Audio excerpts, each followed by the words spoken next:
The unknown is always exciting, and the most unknown part of this country is the wildlife during the wet. Roads are impassable, and off-roads, even foot movement is unbelievably hard.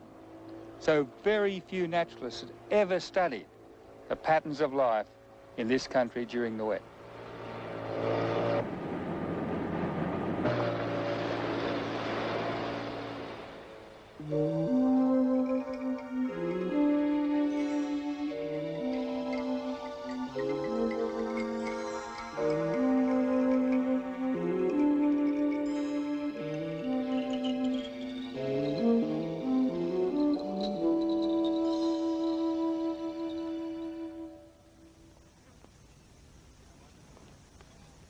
Isn't that wonderful?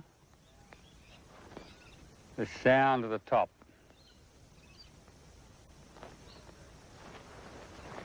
Because this area is the heart of the top in the wet. The whole Teresian zone moves out in this woodland savanna, which has got eucalypt trees and grass underneath. And that's about all it's got.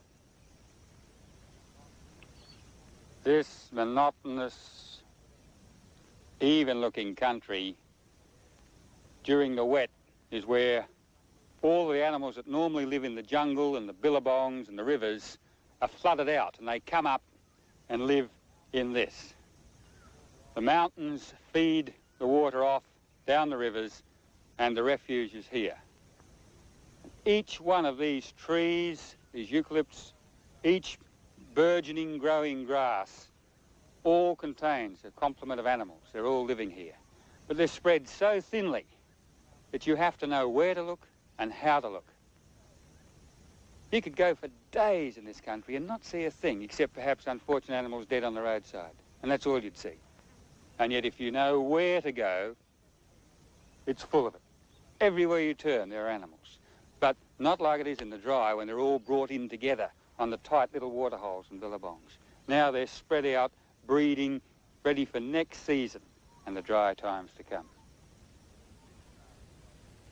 It's this part of the top end where I'm working now.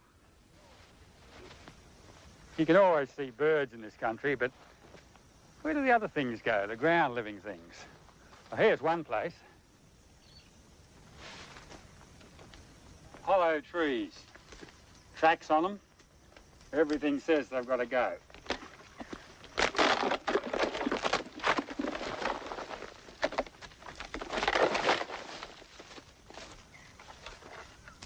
Ah, yes, there we are.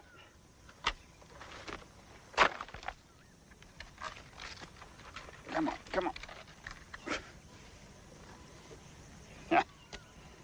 That's a little tree goanna, adapted for living in the swamps. He can swim, and this time of the year, though, it's too much water. He's too open to his enemies, like hawks and things. So out he comes and up into a hollow tree, and there he's quite safe.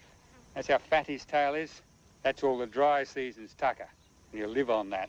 He can get out and add a little bit to it, but he can live on that for the rest of the year. It might take him 18 months to get another meal, but he'll survive. Many people make that mistake, that all animals have to eat every day, and it's not true. These fellows and things like them manage on one meal a year, perhaps. That yellow throat is part of his protection, pretending to be a snake. When that head comes out, the yellow colouring there, he looks rather like a green tree snake, and so his enemies tend to leave him alone. Well, we'll let him go again. There you go.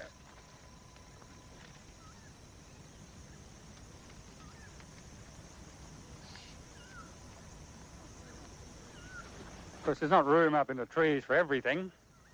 There's all sorts of places are used. That's one that's not. Too small. Ah. There's a good one. Looks like a worm, but it's really a snake. In fact, it's called a worm snake. Typhlops, the blind snakes. This one's scientific name is nigroterminatus, which just means black-tipped. It's probably a defence mechanism. When something sees that black tip, it looks like the toe of a much bigger animal, so they leave it alone. Quite harmless, no poisonous bite. They live on ants. That's why they're down here on the ground.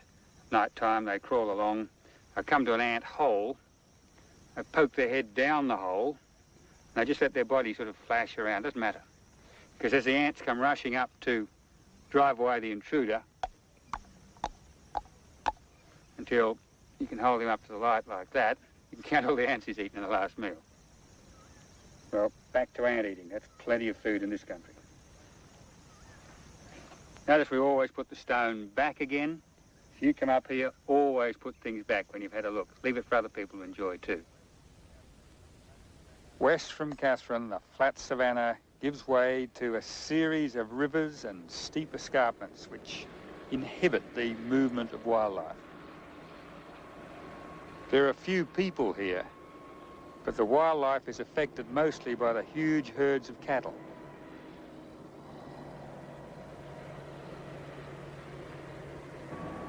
As the country changes, there's a dramatic change in plants. Even things like palms, relics from wetter climates in the past. As the land dried up, small patches of these were isolated.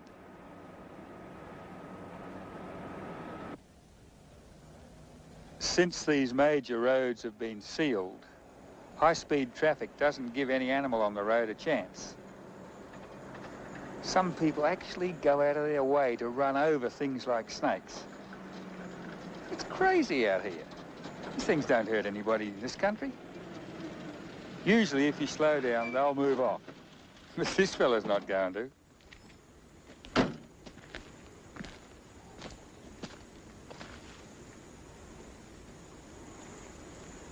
Come on, sport. Off the road. Bad places for blokes like you. I don't know. Of course, you all know what it is, even if it doesn't look like it now. It's a frill lizard. See if we can get him to get his frill up a bit. Come on. Too miserable and cold. Not often when you're in the wet that you get miserable and cold. Just today is a cold wind blowing. It's a little bit bitter and nasty. The frill itself is a defensive thing. Opens right out like that and is used as a bluff, a scare thing. And the animal's all folded up neat and tidy, frill tucked away. He can run through the bush easily and the frill doesn't affect him. Slides through, even covers his front legs. So he just slips through. If he comes upon an enemy suddenly, pop, he pops up that frill, opens his mouth, and there's this great big monster peering at the enemy or whatever it is. That way he's able to protect himself by bluff. Back feet with sharp claws, long hooks, long tapering off tail, the short blunt head with quite big teeth. That's his nostril there. There's his ear back there. And then, of course, the frill comes out around that. Beautiful patterning on the frill.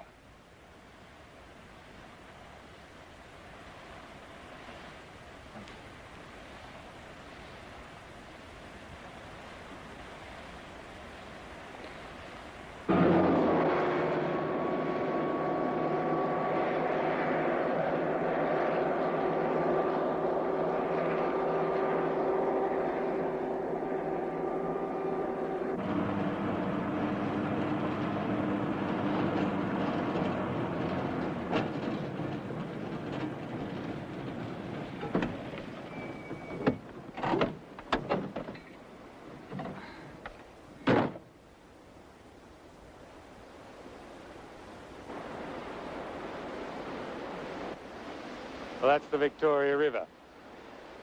I'd hoped to work here, but there's no way. These rivers are the arteries that connect all of the environments that top up. Normally, they're the best place to work. You use the boat, come in, go up and down. Not a small boat in that. Not so much the speed of the water, but the logs, the rubbish floating down. Catch a prop and snap it off. Next thing you're rolled over and gone. Normally this bridge is 40 foot above river level. I don't know how many sidarbs are going down there. Sidarb is the amount of water held in Sydney Harbour. It's a measure of flow. There's no other measure big enough in the top end for the immense amount of water that flows away to the sea every year. So they just call it sidarbs. 10 sidarbs a day, 20 sidarbs a day, and 18 farms. All that mud is running out to sea too. This time of the year, these are barriers, not corridors at all. It's all right for flying animals. They can get across them. But crawling animals, walking animals, wriggling animals, hopping animals, they get caught. All the animals are pushed out into the cliffs, have to go there. Actually, I'm lucky to be here now. You can see the debris over there. The river was over the bridge yesterday. Up and down like that fast. If you can get here at the beginning of the wet, when the rivers first rise, you get a tremendous amount of information. Animals get caught by the flood and pushed up, and you can catch them. But this time of the year, it's completely useless. You've got to go up in the rocks where all the survivors have escaped, found refuge. That's why so little is known about this country during the wet. Scientists and naturalists are paid for results mostly. And if you can come out and collect 1,000 animals, you're a good guy. If you come out and work a whole season and only get a little bit, it's not much good. So I'm up here not getting much good. Let's go on and do some more work.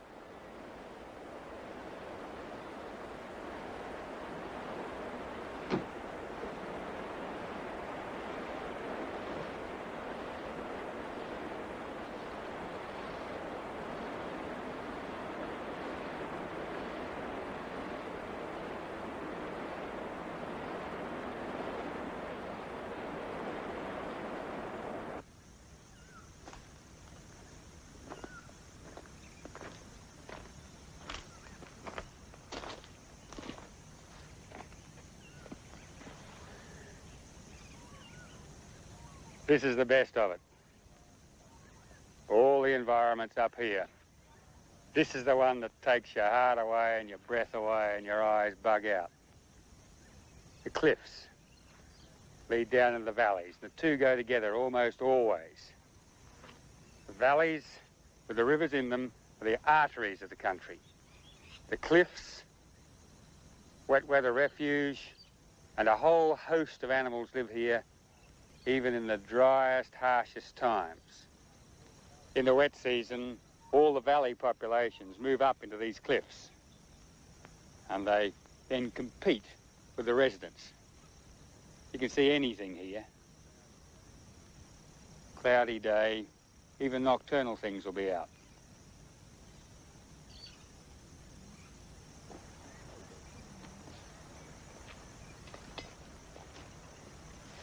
Ooh.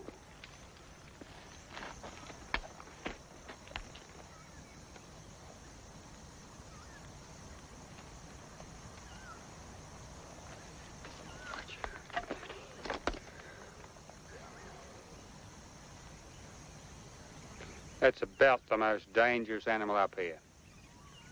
The death adder. Pretty small, insignificant looking thing, except when he bites. Look at those fangs, those great, huge fangs in that little head.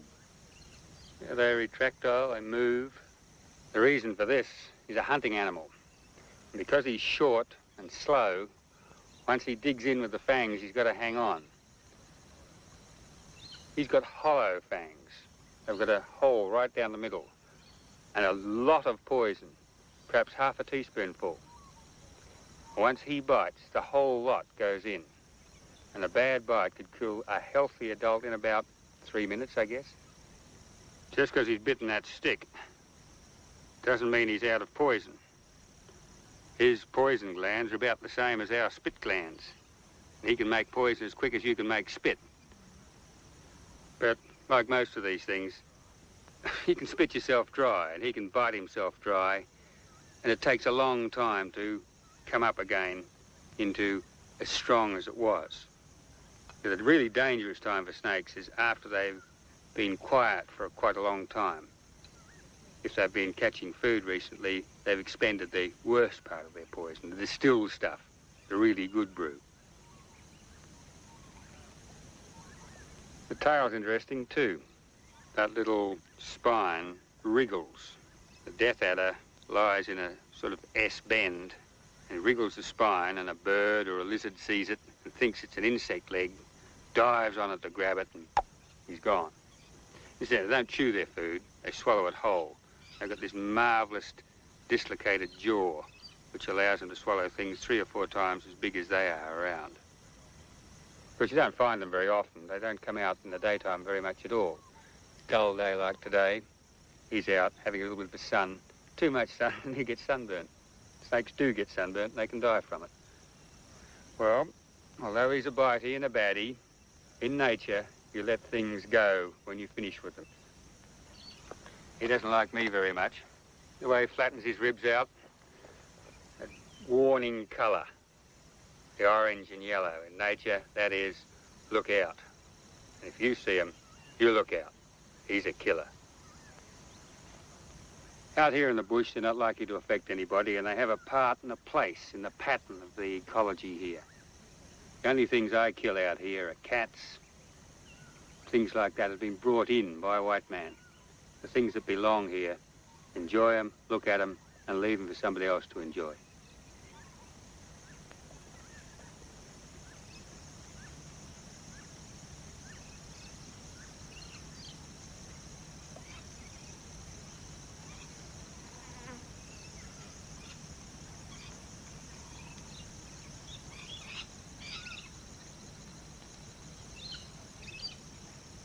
We really know nothing about what happens when all these animals are forced together during the wet. There's plenty of food and plenty of water, but enormous pressure on shelter and cover. So probably there's a lot more predation and a lot more tolerance for personal living space.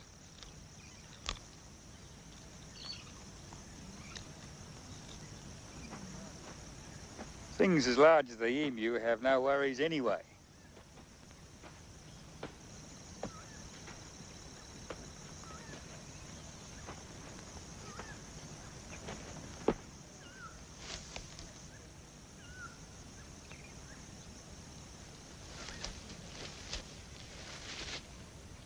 Powerful legs for kicking, and a top speed of 60 kilometres per hour.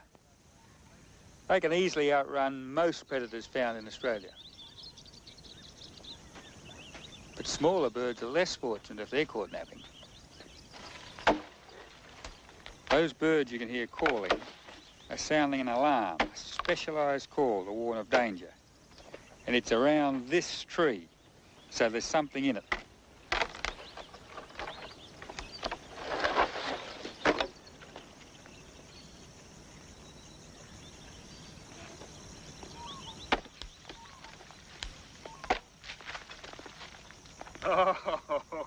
Oh, come to mother. You beauty, a green tree snake. Look, and look at this. Look at it. The 2 tree snakes side by side. And one of the birds are excited. He's looking for things to eat. This bloke must have already been here, I think. Come on, little man. Come on. Come on. There's a good chap. These are poisonous, but not dangerous. Their fangs are in the back of their head, not the front.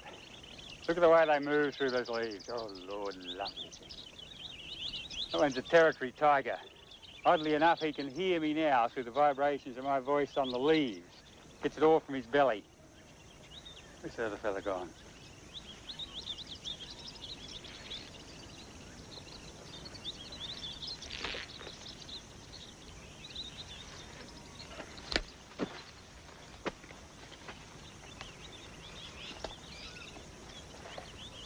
Oh, all that for that. Pity we can't have smell or armour. This fellow's protecting himself with stink. Very strong. It's not only skunks that do it. These fellows ooze out a real stench, but they can bite. Let's have a look. Open your mouth. See? fangs are right at the back. Hardly see them. They're little tiny things. Not at all like the death adder or the king brown snake, any of those. You can hear very, very well, listening to everything that's going on. That flickering tongue, that's listening, picking up the air vibrations. That's what's happening. Those big eyes help you to tell that he's a nocturnal snake. Comes out at night time. They pick up the extra light. The pupils enlarge, just like a cat's at night time. They open right up. Unlike a cat's, this animal's pupils contract to a small round hole, whereas a cat's pupils, of course, are very big. And in the daytime, they contract to a slit. There you go. That's it. That's it. Up we go. You can see why he's called a tree snake. No worries at all. Beautiful.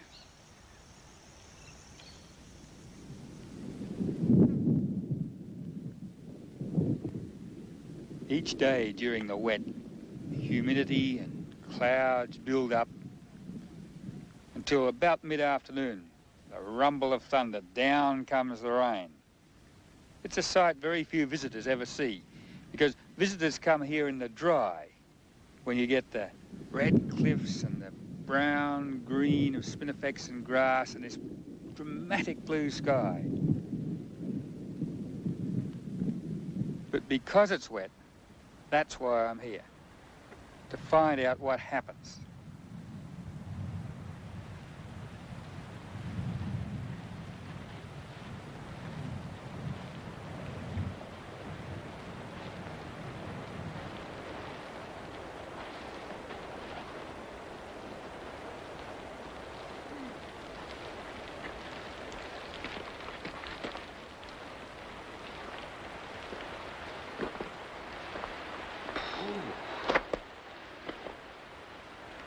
Well, one nice thing about cliffs is you're out of the rain when the wind's blowing that way. Raining like billy out there and dry as it comes here. Beautiful place. All that silt flowing out in the river once was flowing over here. These fine sands, when the river was slow flowing and very fine mud, lots of vegetation, no silt. All that coarse stuff, and the river was flowing fast and hard. You might wonder why I'm carrying this gun, especially up that hill. It's very simple. If you imagine that this is Australia, Cape York up there, Western Australia over here, Victoria down there. When these cliffs were formed, a great inland sea came down through there. And until that time, there was a race of pigeons called white-quilled rock pigeons. They had big white spots on their wings. They lived right across this northern part of what's now Australia. When the sea came through, it made one lot live over there, and one lot live over there. It cut them off, in fact. There were no pigeons at all. Then the land lifted again, these cliffs, and the pigeons from the west started moving east, and the pigeons from the east started moving west, and around about the Victoria River they met. In 1969, when I was up here, I collected the only ones of these pigeons that have ever been collected. It was a scientific expedition for the Harold Hall British Museum expedition. We got 6 of them. And since then, thousands of dollars and thousands of man-hours, scientific man-hours, have been spent looking around these cliffs for the pigeon. It's never been found again. It might seem strange to kill these pigeons if they're so rare. Why not preserve them? It's almost a paradox. You can't preserve something until you know something about it. And the only way you can know something about it initially is to collect them. What they eat, where they live, how they live, what their relationship with their environment is, all has to be known. Then when you make a reserve, you can make a reserve with that animal in mind. And so first you collect, then you preserve environment, and that way you preserve your species. There was just a chance I might locate it again. And so I came prepared. And of course, the other barrel is for the cats, which are probably the reason for the decline of the pigeon. The last time I was through, I shot something like 40 cats in 2 days here, right along these cliff edges, killing everything that moved.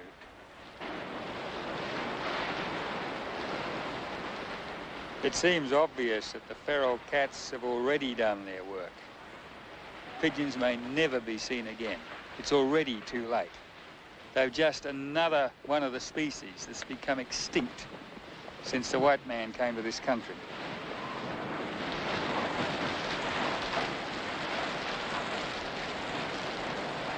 But the terrible tragedy of this and the sadness that arises from it is softened and alleviated when I look out over this tremendous land, this magnificent place where we live, and think of the things that we still have and that can still be saved if we respect the forces of evolution and conservation and creation, if we respect our environment and all the living things in it.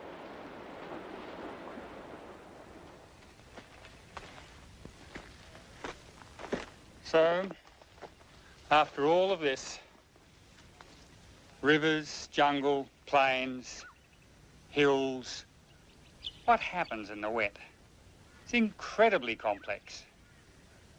Nobody's really studied, but what we found out on this trip alone, when the rains come, all the low country is totally inundated and everything has to move out, and there's enormous pressure on the high ground. Animals that don't normally live on high ground move up into there. It's a time of interchange. It's a time of new partnerships being formed between animals and plants. It's a time of movement, of migration across the country. Forced migration, maybe only half a mile a year for things like lizards and snakes. But slowly the pressure is on. The other thing is that each one of those major environments forms a barrier to something. This area is a major barrier.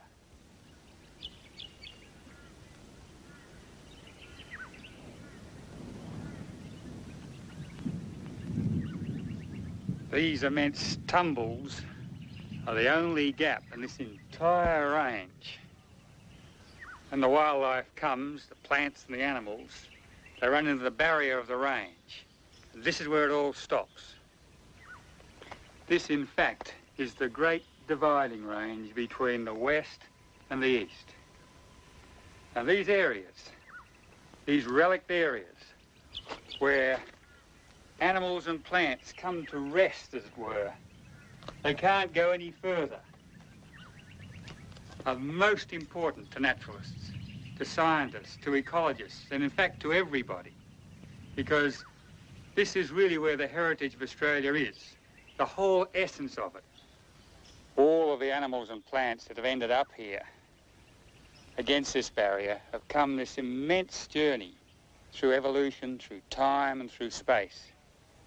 This is their last chance, the last major evolutionary change in this continent is white man's intrusion, his flocks, his fire sticks, his axes and dams. It's too valuable to throw away. We've got to save it. And the study of these places is essential for the saving. It's no good just saving a place to save it. You have to know what makes it tick and how it interacts and how it is together with itself. Then you can save it with some purpose and save it forever because you know how to do it. But you don't know if you haven't studied it. All of this is forever.